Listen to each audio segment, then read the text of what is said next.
know what? I tell you what, the problem is always been, and it always will be money. I mean, let's just call it what it is. It's resources. Like people like to disguise it with the word resources and things of that nature. You got Power 5 schools playing on television every Saturday. You have the big alumni, the big boosters coming in, lining those pockets with the cash that these kids get. That's how you get these big time players there, man. Don't let anybody fool you. College football is big business. We're seeing that now. We're in a pandemic, and we're seeing how, certain schools, smaller schools, are starting to have to cut their programs and things of that nature because they don't have the funding to keep these things going. So let's just call it what it is, man. It's about money. It's always been about money. And that's the one reason why, the HBCUs aren't getting the love that they would get back in the day when we weren't allowed to attend these major universities and everything because they didn't want us there. But see, the narrative changed when you start seeing, bigger, stronger, faster. And now you need these kids to help you, get the funding, win these championships or things of that nature. So that's basically what it is. So the HBCUs fell by the wayside.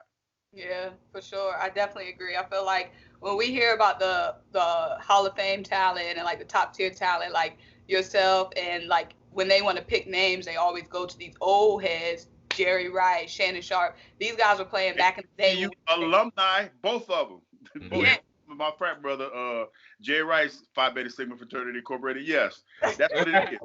So you talk about some of the guys that are in the HBCU Hall of Fame, and you talk about those are the same guys.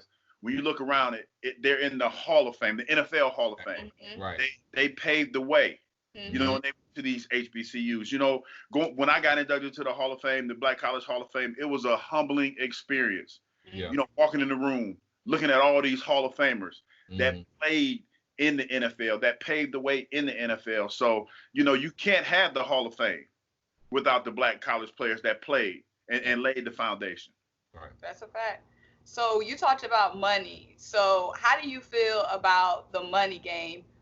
We see this fall, Notre Dame is supposed to head to Howard this time to play in the money game. How do you feel? Because I've heard both sides. I hear people saying, HBCUs need to play in those games, even though, the competition and the resources, not just money, but like training staff and some schools don't have visitors locker rooms and things like that. So they might think it's an exploitation, but then other people are saying, hey, we getting the national attention, we getting to play in front of a larger crowd, more exposure. How do you feel about the money game? It's a double-edged sword because you're talking about some of these schools, and it's going to happen probably a lot this year.